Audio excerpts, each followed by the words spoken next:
Ladies and gentlemen, there is a silent war happening inside every one of us, a war between the thoughts that lift us and the thoughts that limit us. Most people never realize that the greatest battles they will ever fight will not be against the world, but within the walls of their own mind. Today, I'm not here to entertain you. I'm not here to sugarcoat life. I'm here to teach you how to think correctly, because until you master your mind, you will remain a prisoner of your circumstances. Right thinking is the foundation of every success story. Every empire, every invention, every personal transformation began not with money, not with luck, not with talent, but with the correct use of thought. So, if you're ready to change your life, you must first change your mind. And that begins right now. Everything in your life, every result, every success, every failure, every joy, every burden began with a thought. Let that sink in long before you made a decision, long before you took a step, long before you spoke a word you thought. And that thought planted a seed. Whether it was a seed of progress or destruction, whether it built or broke you, it started in the invisible field of your mind. The truth most people never grasp is this: you are not at the mercy of your thoughts, you are the creator of them. And yet millions go through life reacting, drifting, and blaming circumstances, never realizing that their reality is nothing more than the physical expression of the mental blueprint they've been carrying, often unconsciously, for years. If you fill your mind with fear, your life will become a cage. If you fill it with doubt, you'll sabotage opportunity after opportunity. But if you begin to fill it with purpose, belief, and direction, you will watch the entire world shift around you.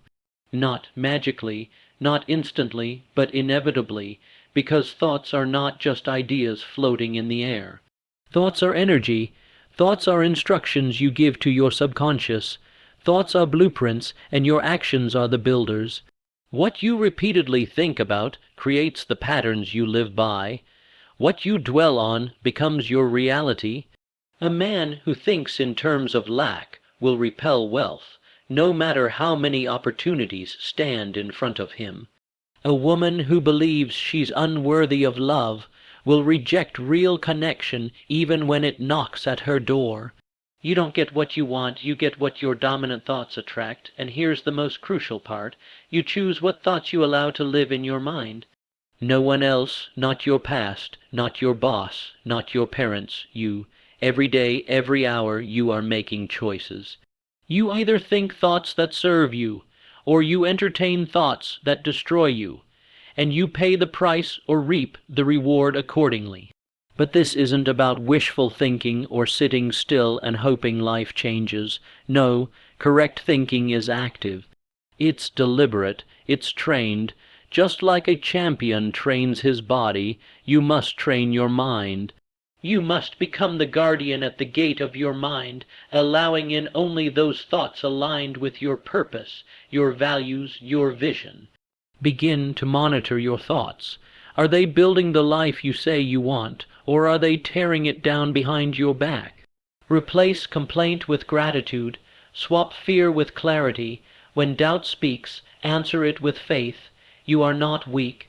You are not broken. You are not lost. You are simply operating with the wrong blueprint, and today that changes.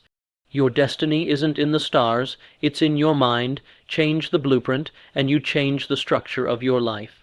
Your future is already under construction. The only question is, what are you building? So start now. Start thinking as the person you want to become. Think like the leader, the achiever, the fulfilled version of yourself. And don't just think once. Think it until it becomes natural, because once your thoughts change, your actions change.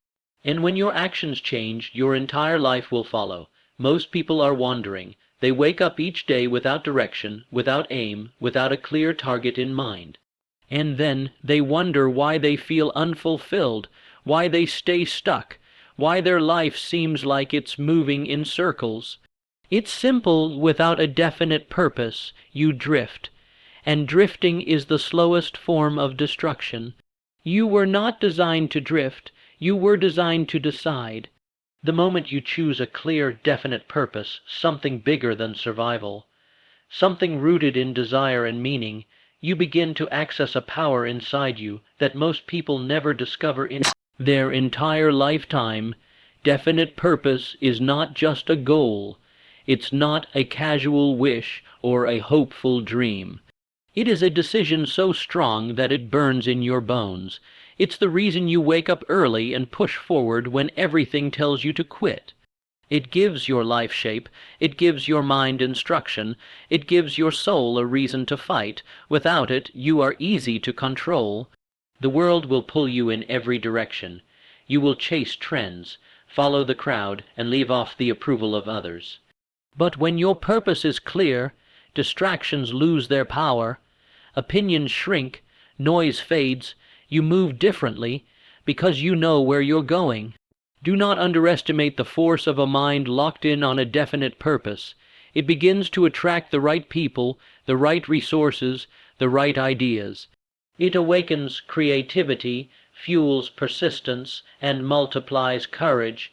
You become magnetic to the conditions necessary for your mission to unfold. But this requires honesty.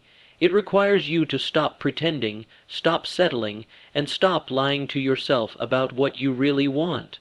You must strip away the fear of judgment, the fear of failure, the fear of dreaming too big, and dig down to that one thing that truly sets your soul on fire. That is your purpose, and once you see it clearly, you must commit, because once you commit, the mind obeys. It begins filtering everything through the lens of that purpose. Every thought, every action, every choice aligned. You stop wasting energy on the meaningless and start investing everything into the meaningful. You stop reacting and start creating. And yes, it will cost you. It will cost you comfort. It will cost you convenience. It will cost you your old excuses. But what you gain in return is something most never taste: direction, meaning, and an inner power that can bend the world around you. You do not need to know how everything will unfold. You only need to know what you are committed to. The path reveals itself to the mind that knows where it's going. But if you refuse to define your purpose, life will define it for you, and it will always choose mediocrity. So ask yourself, with brutal honesty, what is the one thing I am willing to give everything for? The one thing that, if I lived it fully, would make all the struggle worth it? That answer is waiting inside you, but it will not speak to a distracted, passive mind. It will speak only to the mind that dares to be still and decide. Once you have your definite purpose, you no longer chase time, you command it. You no longer fear the unknown, you shape it. You no longer exist, you live. And that is the power of a life driven by purpose. There are only two kinds of people in this world: those who control their minds, and those whose minds control them. And make no mistake, whichever side you fall on will determine the quality, direction, and outcome of your entire life. If you do not take charge of your thoughts, your emotions, your focus, then something or someone else will. It might be fear, it might be doubt, it might be the opinions of others or the influence of society, but you will not be in command. The world is full of people who look awake, but are mentally asleep, driven by habits they never chose, reacting to problems they never prepared for, chasing outcomes they don't understand. They are not living, they are being lived, and the common thread in all of them is this: they gave up control of the most powerful force they possess, their own mind. Your mind is your greatest servant, but the most dangerous master. If you don't give it orders, it will give you excuses. If you don't lead it with purpose, it will lead you into fear. If you do not condition it daily, it will default to weakness. The mind is like a garden. Left unattended, it doesn't grow flowers, it grows weeds. And those weeds, doubt, fear, anxiety, laziness, will choke every dream you have if you don't pull them out by the root. You cannot allow your mind to drift. Drifting is deadly. It leads to procrastination, confusion, and regret. You must give your mind something clear, something specific, something meaningful to lock onto every day. A target, a mission, a reason. When the mind has no direction, it feeds on distraction. But when it has a clear aim, it becomes sharp, focused, and nearly unstoppable. This control is not given, it must be claimed, and it begins with awareness. Pay attention to your thoughts. Catch yourself in the act of fear. Catch yourself when you complain, when you make excuses, when you start entertaining the old, destructive patterns. Then interrupt them, replace them. Train your mind to obey you, not the other way around. Discipline is the gateway to freedom. And mental discipline is the highest form of power. It doesn't mean you're perfect. It means you're in charge. It means when fear speaks, you don't run. When doubt whispers, you don't shrink. It means when life shakes you, you don't break, because you are anchored in self-control. Too many people wait for motivation. They wait for the right mood, but those who control their mind create motivation. They choose the mood, they command the state, they don't wait for the wind to blow, they steer the ship every single day. That's the difference between leaders and followers, between the fulfilled and the frustrated. Control. You must decide once and for all, I am not a slave to my thoughts, I am not a servant to my emotions. I am not ruled by fear. I am the master of my mind, and I will train it, discipline it, and direct it until it serves my highest purpose. Because if you don't do that, if you don't rise up and take control of your inner world, then the outer world will always control you. And you will never know who you could have become. Nothing moves in your life until you believe it can. You can have talent, intelligence, skill, even opportunity handed to you. But if you lack faith, you will hesitate. You will second guess, you will wait for permission, and the truth is, no matter how loud your dreams are, hesitation will always silence them. Faith is not some passive hope that things might work out. Faith is power in motion. It is the unseen force that transforms thought into action, and action into results. Without faith, the mind stalls, but with it, even the impossible begins to feel reachable. The moment you believe in something with your whole being, your body, your mind, your decisions start aligning. That's when things begin to move. That's when doors begin to open. That's when life starts responding to you instead of resisting you. Some people spend their entire lives waiting to feel ready. They wait for the fear to go away. They wait for the perfect plan, the perfect time, the perfect words. And what they don't realize is that readiness never comes before belief. It's belief that creates the feeling of readiness. Faith doesn't come from having the answers.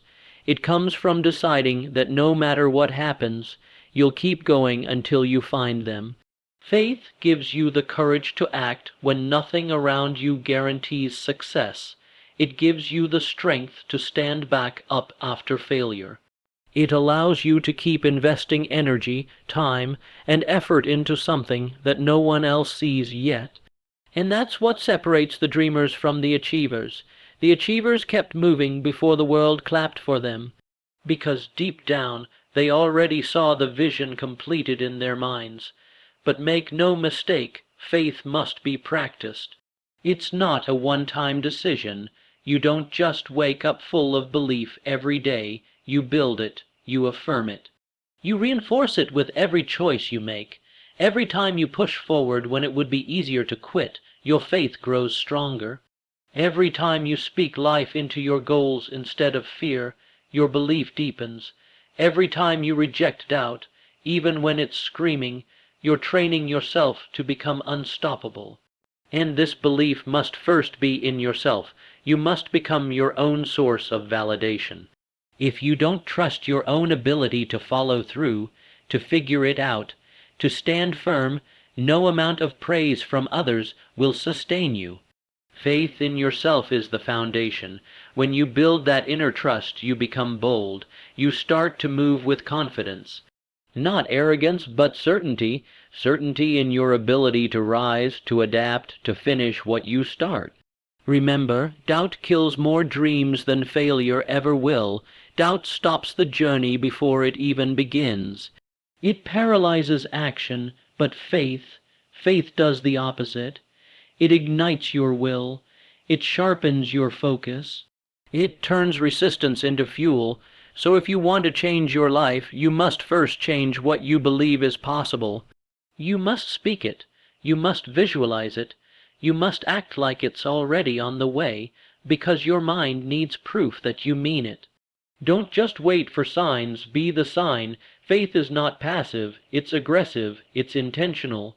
And it's the engine that takes you from thinking to doing, from hoping to achieving, from existing to truly living. Correct thinking is the foundation, but it is not enough. You can think big. You can dream vividly. You can visualize with precision and speak affirmations into the mirror every single day. But if you stop when it gets hard, if you retreat the moment the results are delayed, then none of it matters. Because without persistence, thought dies in the mind. Persistence is what breathes life into your vision. It is the bridge between belief and reality. It is the act of showing up day after day, regardless of how you feel, regardless of who's watching, regardless of how long it takes. It is the decision to continue when no one claps, when nothing is certain, and when every part of you is tempted to walk away. You cannot think your way into success. You must work your way into it. And the work doesn't come in bursts of energy or short-lived motivation. It comes in consistent effort, relentless execution, doing the right thing even when the wrong thing is easier. Most people don't fail because they don't have the potential. They fail because they stop. They start with fire, but they never learn to sustain the fire. They get distracted. They get discouraged. They take failure as a sign to quit instead of a test to pass. And that's why they never build anything lasting. The world doesn't reward those who start fast. It rewards those who refuse to stop. You see, persistence isn't just about grinding through the hard days. It's about disciplining your emotions. Because your emotions will lie to you. They will tell you to take it easy, to skip today, to start again later. But you must override those impulses with will. Your purpose must be greater than your mood. Your mission must matter more than your comfort. Persistence is not dramatic. It's not flashy. It's quiet. It's repetitive. It's often invisible. It's getting up early when no one's watching. It's practicing when no one's praising.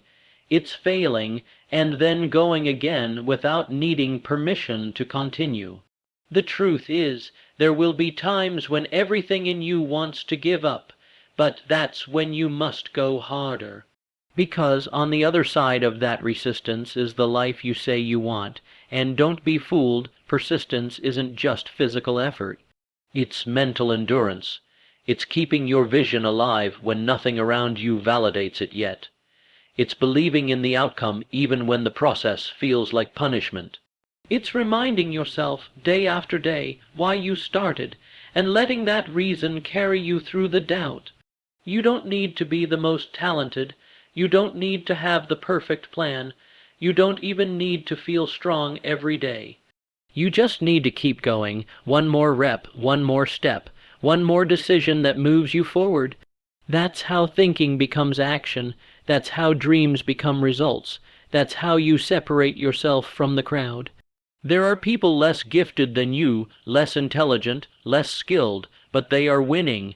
Why? Because they stayed in the fight longer. They didn't fold when it got hard. They persisted until the world had no choice but to respond. So decide today, no matter what comes, no matter how long it takes, no matter who doubts me, I will persist. I will show up. I will finish what I start, because if I'm willing to keep going, no setback can stop me. That's the difference between a life imagined and a life fulfilled.